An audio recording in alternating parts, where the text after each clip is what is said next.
What's up, my friend? I'm Justin Davis. 11 years of FPV goodness on the channel right here, 51 million views and almost 220,000 subscribers. And today we're gonna do a recap of maybe some of the FPV drone releases and component releases that maybe you missed. And you may see something in this video you want to go back and watch the full review on, but this video is going to be a short one, but it'll also get you up to speed with what's been released. Because earlier in the summer, we had kind of a slowdown in manufacturing and new releases, but the companies are really full steam ahead right now because it's almost October, pretty much October, and there are a ton of new things out there on the street. So we're gonna give you a full recap, and if you like something in this video, you can go back and maybe watch the full review. Now, we also had a brand new FPV company come out called Rate, and that was surprising to me because it was like basically a Flywheel Explorer, but rehashed with a little more upgrades on it and much cheaper than the Flywheel Explorer. So you definitely don't want to miss that one. That one is a sub 250 sort of mid to long range Explorer, a little more affordable economic LR Explorer. So pretty cool little quad with analog or DJI options. And if you're watching this video, no matter where you are from around the world, I want you to get a chance to win this one coming up. I have no sponsors on the channel, and I pretty much do this all myself. So RadioMaster TX15 with the case. It will not include the battery. I meant to mention that it includes the battery earlier in a previous video, and I did make a mistake, so I am sorry about that. These radios don't come with the battery, so just keep that in mind. But like, comment, subscribe, and you'll be entered to win that one by October 20th. Pretty cool. We're gonna announce that in a live stream coming up, so don't miss that one. That's 100% free to you guys, giving back to the FPV community. But without further ado, I think we should jump into the first of what is new in the FPV ecosphere. Let's do it. Now, first up is the iFlight backpack that was just released. This one is a lot smaller than the Lumineer backpack. It has a ton of different features on here. It has pockets everywhere, and it also has these cool little sort of bungee straps that go across the middle that are adjustable on the ends. They have little clips that will kind of gently put your quad on the outside of the backpack. And it's cool that they put two styles of strap for securing your quads on the outside of this pack. They put a hard snap right here, which is very secure and holds my quad on perfectly. And if you have a bigger quad, it's kind of cool that you have the second bungee option as well. It's not quite as secure, but they do have these little clamps here on both sides. And when you put your quad on here, you just run this across, you reach the other side, and this snaps on here, and then you can pull it tight and adjust how tight it is and holding it to the bag. So you do have 6 of these bungees for even up to like a 7.5-inch quad. You also have these side pockets here, which open up like this, goes all the way around, and they have some mesh pockets in here, another pocket here, and even more pockets on the inside. I mean, this bag is kind of, it has hidden pockets everywhere, some more MOLLE here, 2 more deep pockets there. And I like the fact that it does have these zippers, which have these kind of nice new style pull tabs on them, as well as some waterproof seams on the outside of all of the zippers on this bag. And you also have 2 standard style straps for your shoulder straps here. They're adjustable up top. You have a grab handle here, even having a side handle here, which is kind of an option I haven't seen on other bags. And what I thought was pretty cool here was this really soft material. This is something that you could slide your sunglasses into, and it goes all the way down and lets you put them in there. So if you have reading glasses or sunglasses, you can put them in there. And then you have other options for more carabiners on the straps and loops here. And you also have a waist strap around the bottom, which is disconnectable. So if you don't like this kind of hanging off your backpack, you're using it daily and you're not hiking with it, you can also take these off with these little side clips, which just kind of have a quick release option here. And once you quick release that, you can take both of these off. And for day-to-day use, again, this is probably my choice for a day-to-day use bag. I really like the fact that on the top part right here, easily accessible goggles pouch. I can have my DJI Goggles 3 snuggled just inside there. This panel is removable if you want to make it a little bit deeper, but they fit right inside. And you also have even another pocket up here for some quick tool access if you want to put your drivers in this one. And then this goes back down. Again, waterproof zips here and 2 more straps here. And we also have replaceable Velcro patches here that you can get from iFlight, different ones, or you can add on your own American flag if you want to. And now here is where it gets fun, because this zip goes all the way around and reveals the inside storage of this bag. Now, what I thought was pretty smart about this one is it has this little lip right here, which allows kind of some protection for your goggles falling out the backside. If you want to use it standing up like this, it kind of acts like a shelving system for all of your batteries. Maybe you have another quad in here. You can take all of this out, rearrange everything here. Even this panel here comes out, and I have my rain fly and even more pouches and stuff here, as well as 2 size laptop cells here. This might be for a tablet, the smaller one, and then up to at least a 17 to 18 inch laptop could fit in this panel here with the flap that comes over, keeping everything inside. And so for me, this has been my go-to bag for just a daily bag, because I can get everything that I need in there for a quick day out of flying.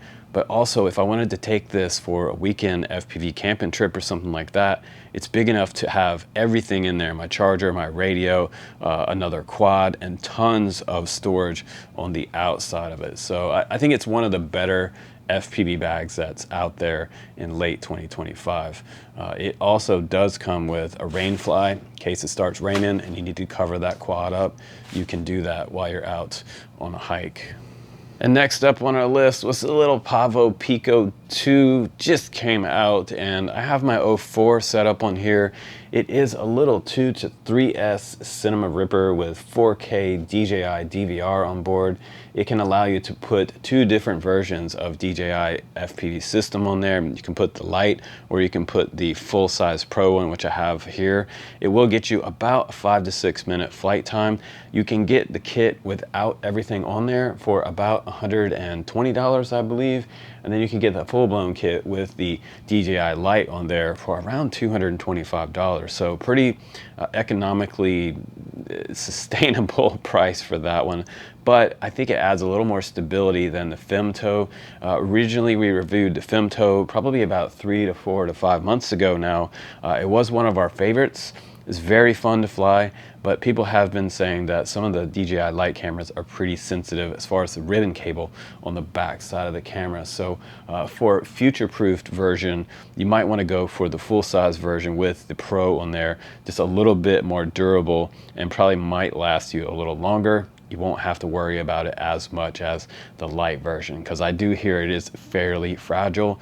I guess the benefit of having the light on this one would be that it would be a little more freestyle capable, but you may get into more trouble doing some more freestyle with it. So this one is set up to be a cinema style rig with some light freestyle.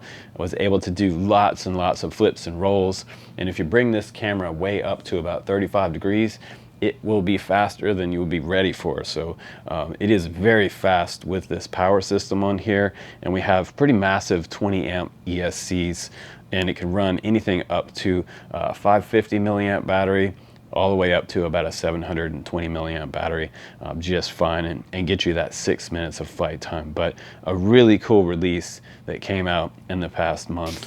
Now up next may be my favorite release of the last couple months. It was a company that came out of nowhere. They're called Rate, and it's not a very exciting name, but it did excite a lot of people because it is basically a Flywheel Explorer rehashed into something a little bit nicer with aluminum side plates, really nice quality carbon fiber, 1505 motors on here, and still under 250 grams, but giving you that sort of smaller long range format, something that you can fly when upwards of 25 minutes with a Lion on there, or you can put a LiPo on it And I was pleasantly surprised during the flight test.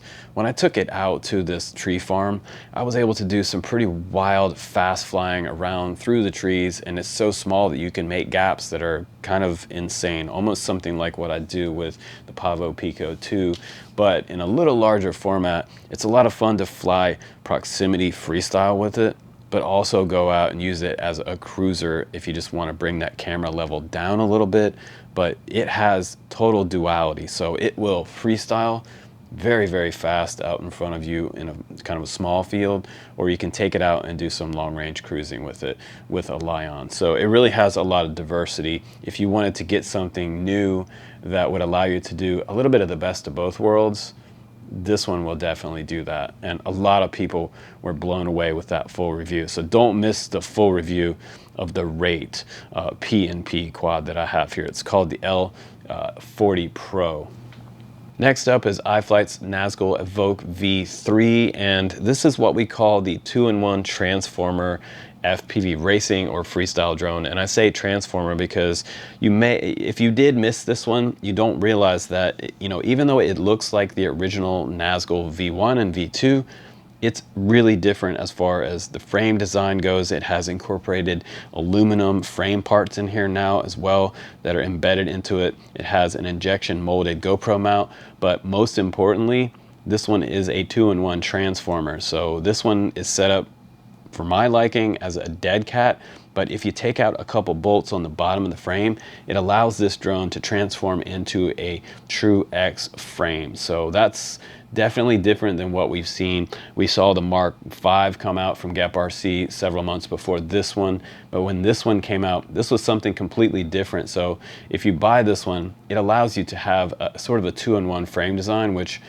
to me is fairly new. Even after 11 years in the industry, we have a kind of still something new coming out, which is nice. It gives you a little more value in buying something like this. It still has all of the bottom mounted LEDs across the arm. It has the beeper on the bottom, and the flight performance of this one on a 6S 1300 really is even maybe leveled up from what I've seen in previous versions. A little more power and speed with this one, and a little more robust front end design with a little more camera protection up front. And they say that this one will have better range because they do have the kind of extended antennas in the back there. So this one has a wider antenna stance, giving you a little more range, and they did move the VTX up front. So there is a lot of differences between this version and the previous version. So this is probably one of the best 5-inch releases so far in the past 2 to 3 months. And we will have a showdown coming up between this one and the Mark V in the coming weeks. And I don't know how you missed this one. If you did miss the TX15 release, you might not have been watching FPV videos on YouTube, because this transmitter is everywhere. This is the RadioMaster TX15. Mine is the Max Edition with all the aluminum upgrades. You can get the regular version of this for about $130. It does have a secret sauce to it, which is that it'll handle 2 styles of receivers. It'll handle 2.4, and you can switch it over to 915 ELRS receivers. So ELRS on the entire spectrum of available receivers, which makes this radio for me very usable, because sometimes I get different types of receivers from various different companies, and sometimes I'll have to put a module in the back and switch over to a 915 module, say. So with this one, I don't have to do that. And it is kind of a mashup between like the TX16S with the very large touchscreen in the center. People complained about that one because it drained the battery. So this one is sort of a mid-size screen, and it sort of levels up from the Boxer's LCD screen. So very different than the Boxer, and has a little more rounded edges. They incorporated the LEDs into the gimbals. They have the brand new AG02s on here, which feels super nice, a little more loose, and it makes it feel like it has a higher rate when you're flying a quad. They did remove the aluminum plates on the top switches, so that cheapened up the design a little bit in comparison to my fully maxed out Boxer. But I think overall we have kind of an everyday guy's radio that's just going to pretty much cover all the bases. And starting out with 28 channels, if you're doing something like some type of scale plane flying or something like that, or helicopters, you got all the channels you ever need, as well as quads too. So fully iNav ready with all of the buttons across the front for different modes, and it'll fly pretty much anything from quads to planes to helis. And this one is priced in a little cheaper than the original Boxer Max, around $250. This one comes in at $199, which makes it a pretty attractive price even for like the Max edition. So I'm loving it. And again, we're also giving away that red version of the Max TX15 right there. So yeah, October 20th, it's coming up quick. So after a couple months, it seems like we have had quite a few releases, even though there's sort of this feeling out there on YouTube that there's a lot less releases, a lot less companies in our FPV drone ecosphere, especially with all of the current proposed regulations coming up.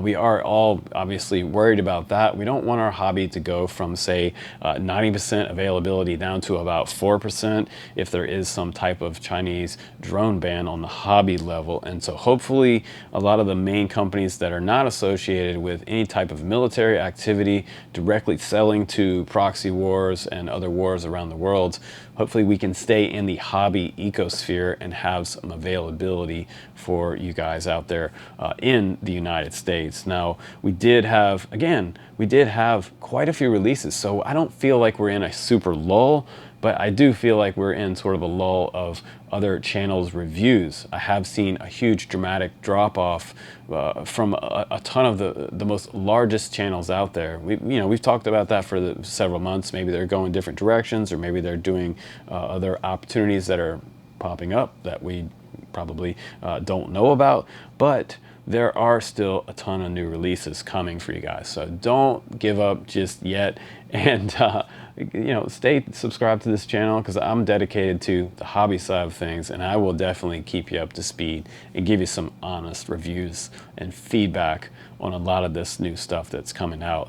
Now, two other honorable mentions that we should talk about is FMS's head tracking system, pretty much for anybody. It allows you to add a head tracking unit that's a standalone unit. You don't have to do any software or special wiring through flight controllers. You just plug it into your, say, PWM type receiver on your airplane, your RC car, quadcopter, get power to it, and you can fly head tracker on pretty much anything. And it's around $100 and very simple to use. And there was also a new release for especially winter coming up to keep your batteries warm. iFlight released their battery warming little case, which does have this heat reflective interior, also allowing you to use a LiPo battery to warm the inside of this case.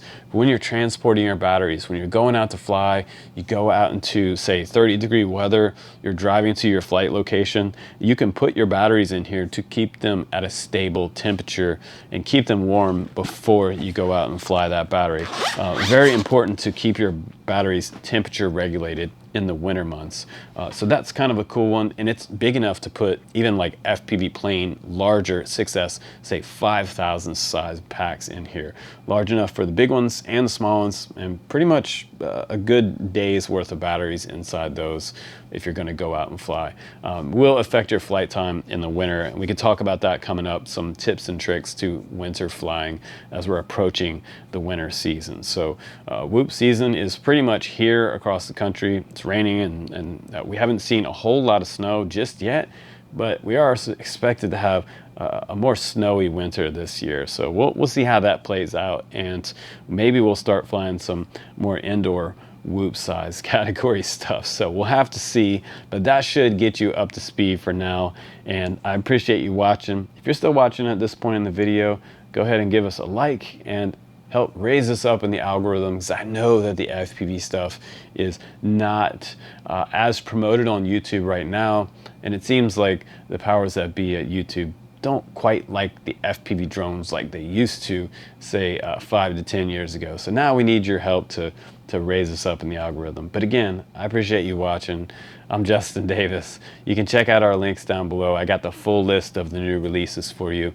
And if you want to grab something at one of our links, it does help the channel. That's how we keep the lights on our channel. So I appreciate all your support, and thank you so much for the comments over the past 11 years. Guys, we are full steam ahead, and I will see you on the next one.